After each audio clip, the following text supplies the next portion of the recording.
Hey, what's up YouTube? Marty from Team Peace and Pass. It's the end of September, so we're going to be doing Market Watch. Ryle's been gone for a couple weeks. We got NIAGARA coming in a few weeks, so we want to kind of take a look at the market, see where some of these card prices have kind of settled, and what changes have been made. The first thing we wanted to start with is Merlin, the Kingslayer B edition.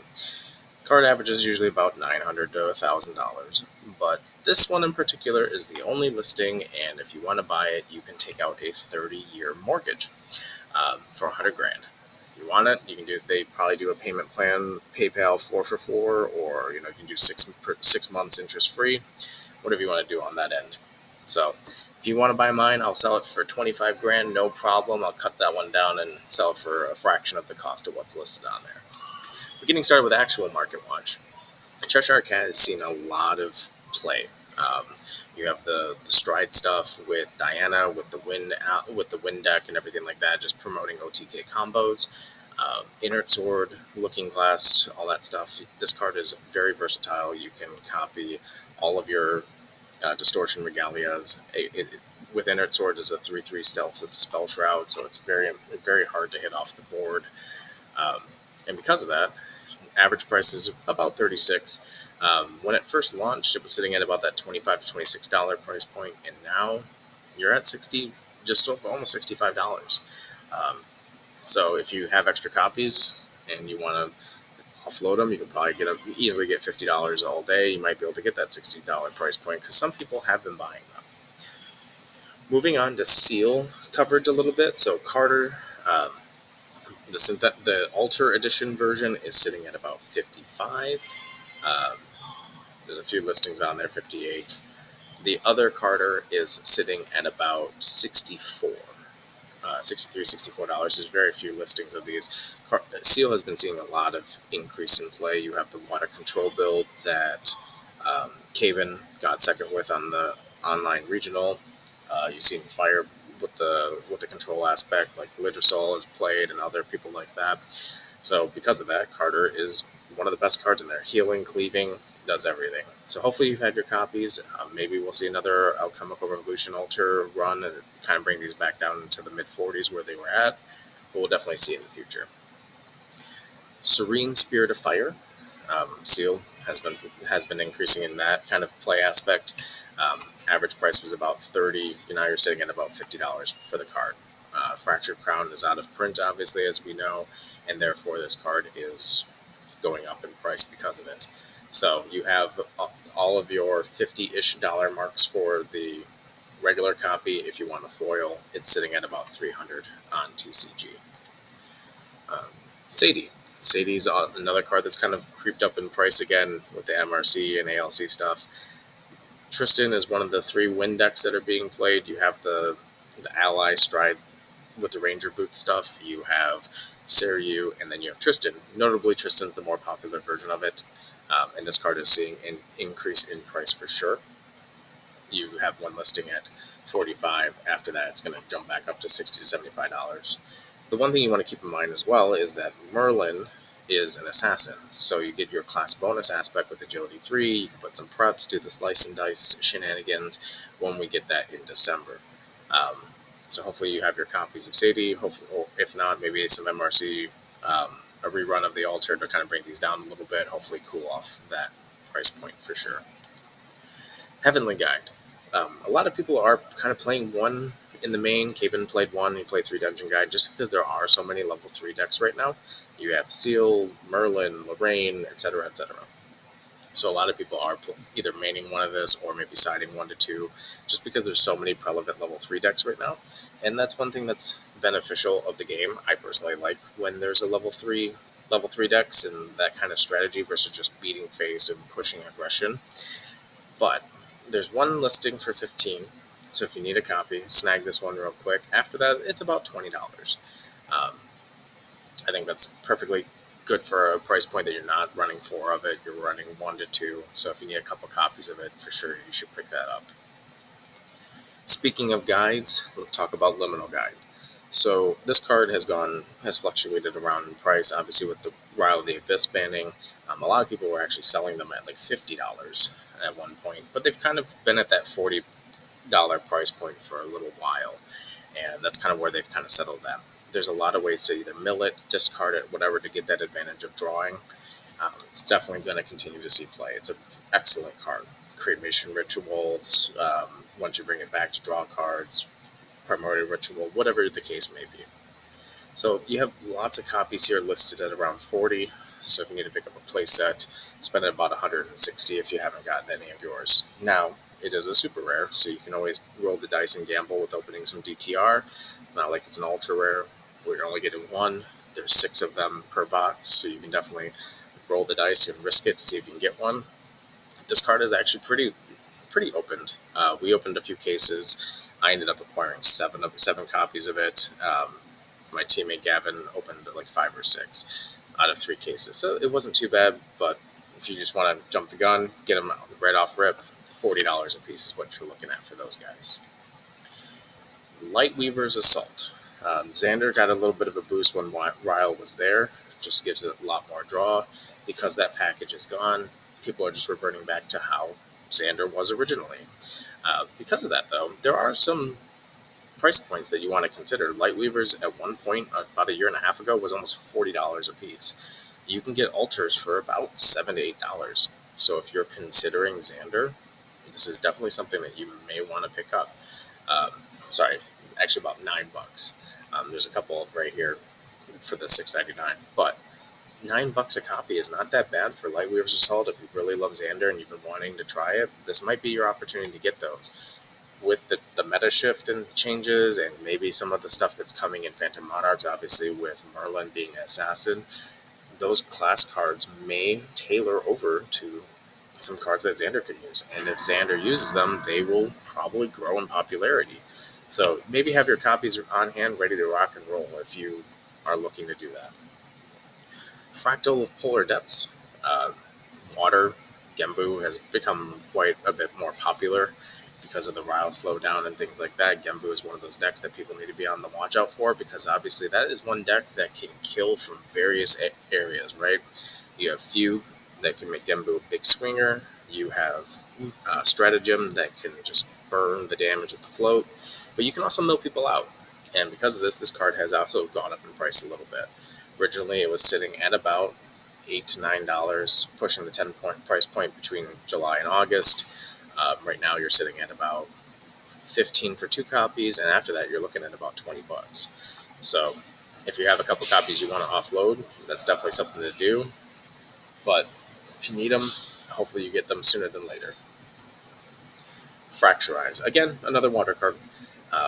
Fracturize is part of the FTC No More Printing package, and because of this card has gone up quite a bit in price. I mean, $16 to $18 in August, roughly in there. You can kind of see that $16 to $18 range. But now you're sitting at almost $30 per copy for Fracturize. That is absolutely insane to think about for a rare from Fractured Crown. Hopefully this card will see it. Obviously we had the reprint, the SP3 CSR, but that doesn't help people acquiring copies to utilize.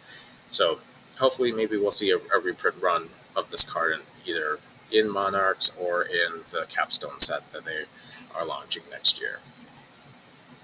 Cerulean Decree, another water card to talk about. This is obviously increasing in popularity as well. This card at one point about a year ago was about $30 a piece. They've really cooled down, which is really nice. They've gone from that $15 price point, and they've trickled on down into that $9 to $10 range. You can pick up a playset for $40, have it. It's one of your very versatile water negation cards. Obviously, it's got 3 different effects, so a lot of people are really utilizing this. So definitely something to consider. If you're playing water, you probably want to look at this. Unless you're playing like Diana or something, then you're probably not. But Genbu, Seal, etc. J-Yang, sorry for the slaughter, J-Yang Shadowmare. This card, let me know in the comments below. Are people playing water allies with more unique allies? Because this card has actually blown up. I mean, this was sitting at $2 to $3 for up until the end of August, and right now it's sitting at $12 to $15 a piece, depending on the copies. You can pick up some from Cabin. He's got 3 extra play sets, for $13 a piece. But this card has really kind of gone up there. I mean, obviously, Dilu and Red Hair have their place with like Vanitas and Fire Aggro and Wind allies and stuff, but we haven't seen much of Water unique allies.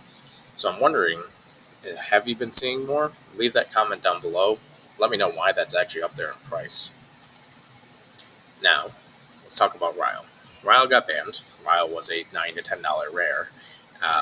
And because of that banning, you can pick up a playset for $10 if you want to throw them in your binder. The card's not going to see play. It's obviously Category 3, but they're offloading. Everybody's offloading them because they have extra copies of it. So, however, because Ryle is banned, people are really looking to other discard outlets. Obviously, we have Creative Shock. We have some of those things. But a lot of people have actually been playing Three of Hearts. Merlin used to play Fragmented a little bit more because you were trying to dig for the Ryle. But a lot of people are converting back to just a regular Spirit of Fire.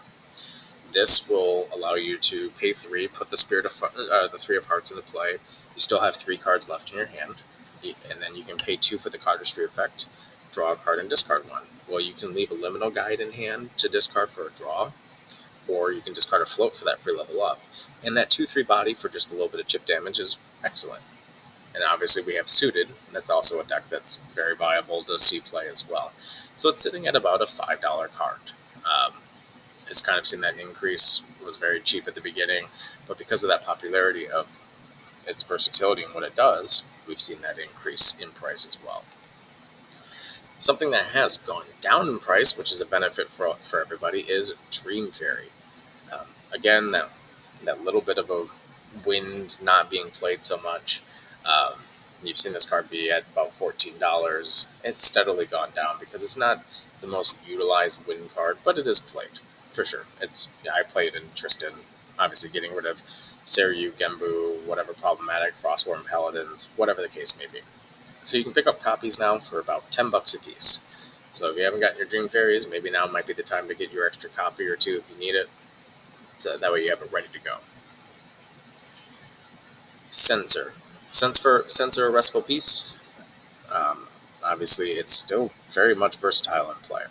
You have a lot of people still playing Liminal Guide. You have all these water decks with floating memory, things like that. This card can become a problem for those decks.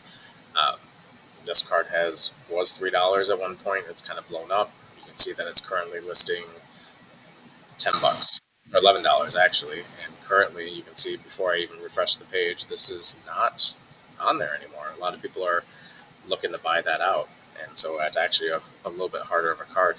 You have foils that are around $76 a piece. See if I refresh that page and that listing pops up on there. But this card you definitely need to have a copy of and kind of decide from there. So, but if you want foil, you can get one for $76, but it's going to be almost a $10 to $18 rare, depending on where everyone buys it out and it sells. The last thing before going over Divine Relics, Dungeon Guide.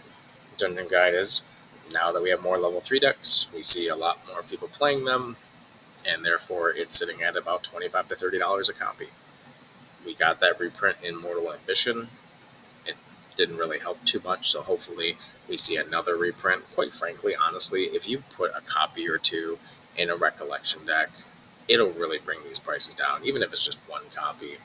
You get a Dungeon Guide in there, whatever, or in another reprint run in a set and make it a little bit more accessible to everybody. It's definitely the way to probably go with this. That way people can have their copies of DG. But let's talk about Divine Relics real quick before we close out the video. Temporal Spectrometer, sitting at about $13, arguably one of the 2 most useless ones, so you can see why that price point is so low. Mercurial Heart joins Temporal Spectrometer, sitting at about the same price, $13. This sees a little bit more play here and there with random robot allies, but there's so many other better cards to play instead of this. Art of War, a lot of people are citing this more for allies, so it's like they're a swap out for your Regalia, but with Looking Glass, there's so many decks dedicated to Looking Glass that you're really only playing this if you're playing GCR or Quicksilver Grail. So, but it's sitting at about $40 if you need a copy of that. Imperial Seal from Mortal Ambition. Not a lot of people are messing around with that. changing of the elements kind of a thing. You got plenty of listings. You've seen the decline of this card. It's sitting at about $35 if you need to pick up a copy of that. But the more important three, you have Quicksilver Grail. FTC is out of reprint, so you've seen that steady climb since July. You're looking at about $85 for there's a few copies if you need one. After that, you're starting to push that $100 price point for Quicksilver Grail. Grand Crusaders Ring, you have your Ultra print for $60. You have your first edition print for $75. If you need to pick up a copy, I would snag one real quick of maybe this one right here for $60. And the very last card to talk about is the Looking Glass. The reason why Cheshire Cat's up in price, everyone is really playing this card. And it's probably honestly the most used Divine Relic currently in the meta. I mean, you have so many decks, Diana, Merlin, etc., etc. You have 2 listings for close to 90. After that, it's just foils. So if you're missing your Looking Glass, you have 3 opportunities to snag one off of TCG. Maybe somebody else has an extra copy they can sell on Discord, whatever the case may be. But that's going to do it for Market Watch, guys, for September. Really appreciate you guys watching the video. Be sure to like, comment, and subscribe. Let me know on that Shadowmare, what's going on with that, why that went up in price, or what you think your thoughts are with that. As always, peace.